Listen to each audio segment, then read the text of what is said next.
What if the secret to a horse's power, that amazing fluid gallop, or even how it jumps, actually lies in the same kind of subtle adjustments you make just standing still?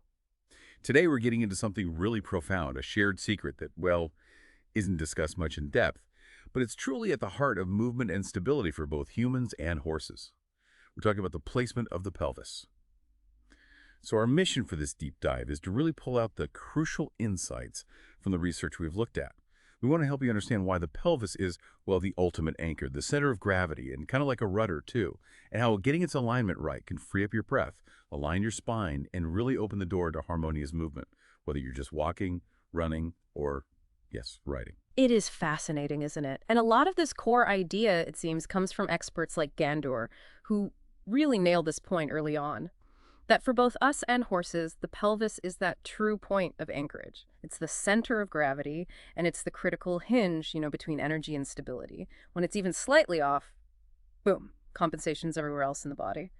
But get it well placed, and it's remarkable. It frees the breath, aligns the whole spinal column, and just paves the way for correct, efficient movement. It really is the starting point for almost everything. That parallel is just so striking. We talk about posture a lot, maybe in Pilates or yoga, but connecting it so directly to animal biomechanics, Yeah. that feels new. Yeah. So let's really unpack this shared anatomy.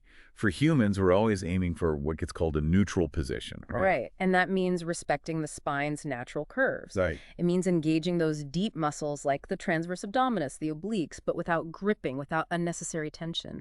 It's about finding that effortless strength, that balance. Effortless strength. I like that. And here's the kicker. For horses, the principle is basically identical.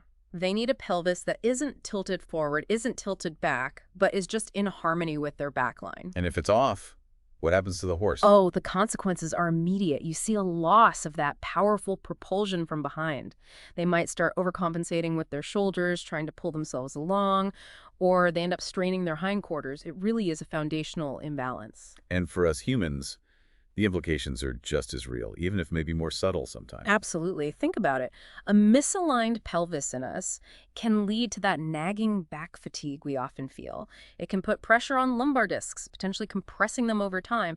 It can even, surprisingly, block proper respiration. Wow, even breathing. Yeah.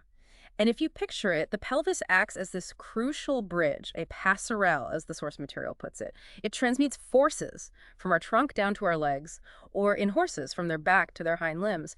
When it's in that sweet spot, that neutral position, it ensures none of that energy gets wasted, like a perfectly tuned, exactly, a perfectly tuned engine, distributing power just right. Okay, I can picture that, the tuned engine.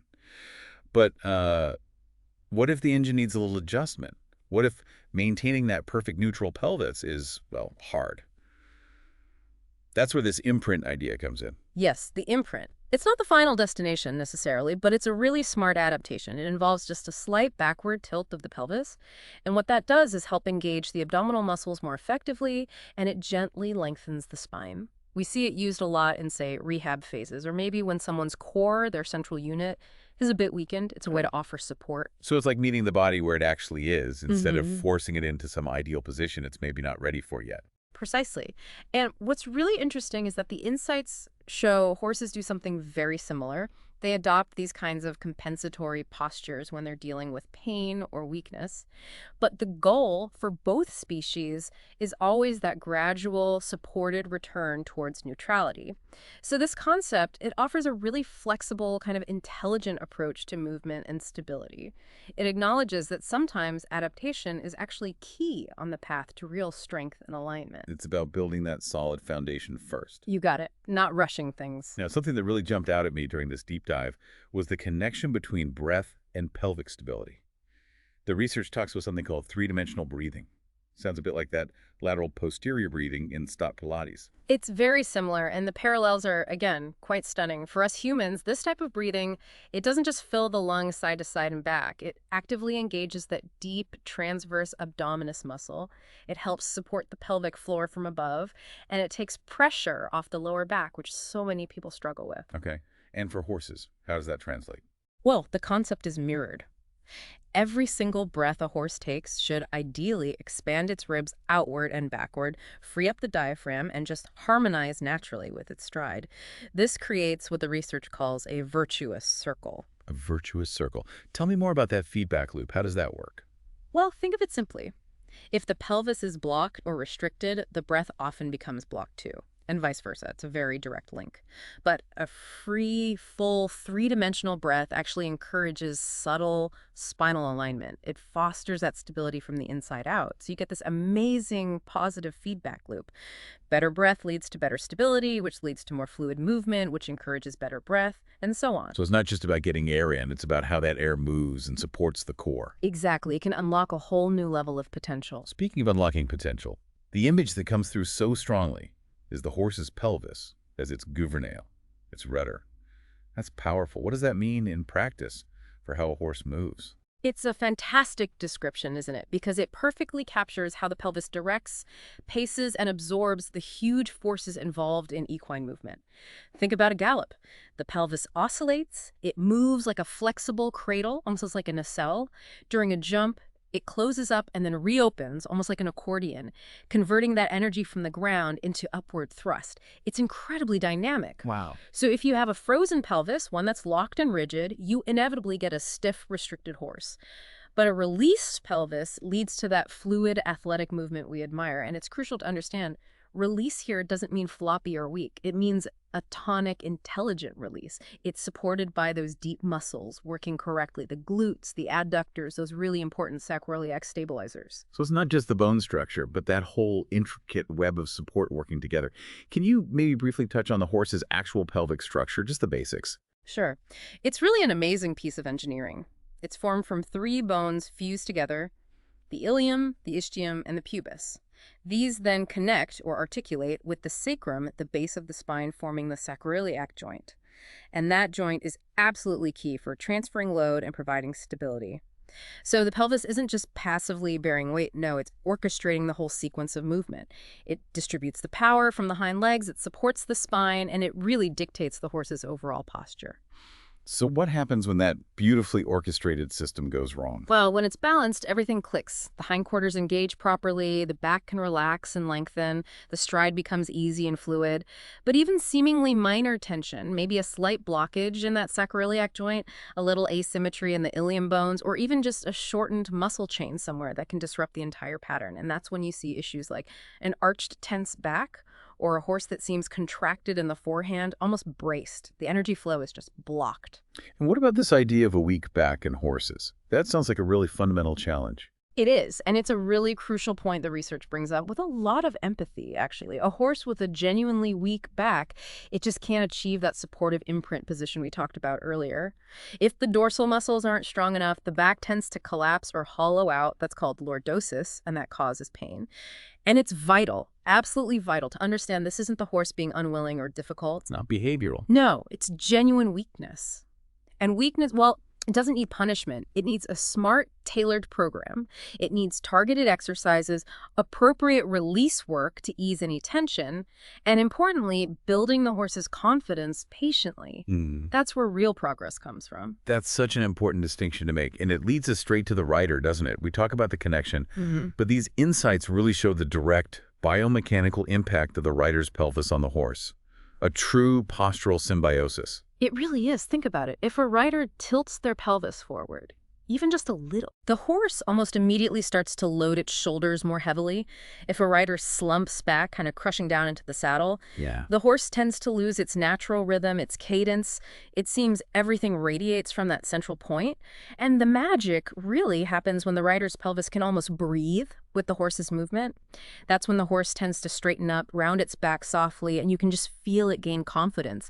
It highlights that incredibly deep, intimate connection that goes way beyond just giving cues. Which is exactly why it's so important for riders to do work on their own pelvic placement off the horse, maybe using things like Pilates, so they can actually feel in their own bodies what their horse is experiencing with every step. It's about developing your own awareness to communicate better. Absolutely. Build that proprioception in yourself first. So for us then, the human side of this partnership, what kind of practical things can we do? What exercises help build this crucial pelvic awareness Well, the research suggests some really good foundational exercises. Things like simple pelvic rocking while you're lying on your back, just tilting forward and back gently, or trying to slide one leg straight out along the floor without letting your pelvis shift or tilt.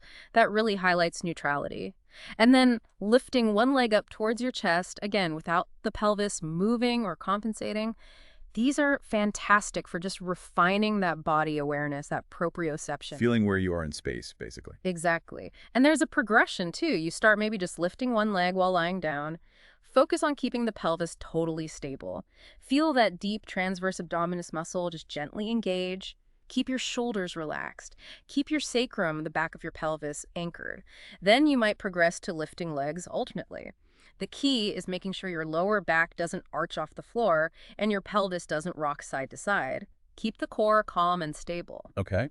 For a more advanced challenge, you could try lifting both legs together. But, and this is really important, if you find you can't maintain that neutral position. Like if your back starts arching. Yeah, exactly. If your back arches or it just feels like too much strain, that's your cue. That's when you shift into that imprint position we talked about. By just tilting the pelvis back. Right. Just a little tilt to press the low back towards the floor. It supports the spine and helps engage the abdominals safely while you build strength. That's okay. That's not like failing the exercise. Not at all. Reverting to the imprint isn't failure. It's smart training. It's a temporary support system to help you build stability progressively and safely. Both horses and humans, we need time and consistent effort to really solidify our core strength and awareness. It's definitely a path, not a pass-fail test. Right, a path of progressive strength. Oh. Got it. Now, here's another thing that struck me as truly fascinating in this deep dive. The structural similarities between our back muscles and a horse's back muscles. They're organized in layers, apparently. It's pretty astounding how closely they mirror each other. If you look at the deepest layer in humans, you've got these like unsung heroes. The transversospinalis muscles, the deep parts of the longissimus and iliocostalis. These are basically our internal scaffolding. They straighten, stabilize, and give us fine control over spinal extension. Okay, the deep stabilizers. And horses have powerful counterparts. Their longissimus dorsi are like the main support beams along their back. Their iliocostalis muscles work alongside the ribs, helping with movement there. And then there's a middle layer. Yep. For humans, that includes muscles like the posterior serratus muscles, superior and inferior. They play a big role in breathing and moving the rib cage.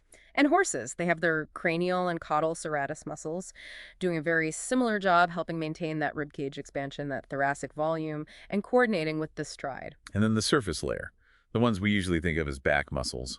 Right, the ones we see more easily. For us, that's the trapezius and the latissimus dorsi, the lats. Horses also have a trapezius. It has different parts. Cervical and thoracic supporting the neck and shoulder area.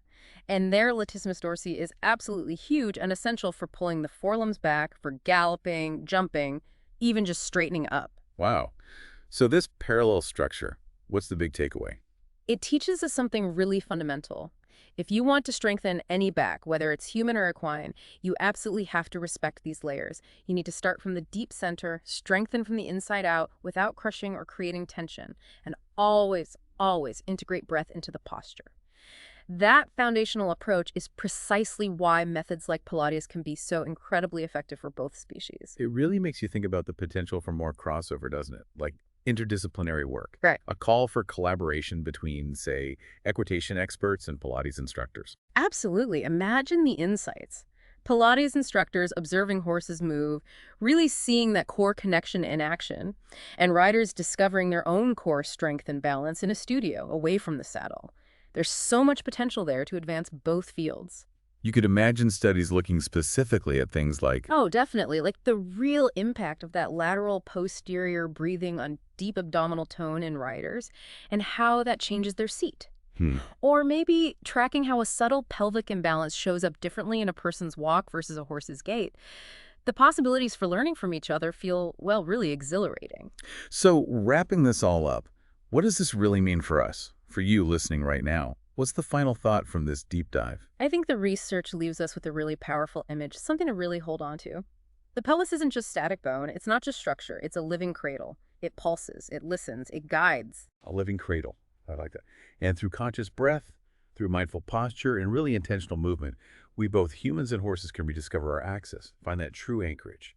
and in a really beautiful way, maybe learn to gallop together with awareness into a future of better movement and hopefully a much deeper connection.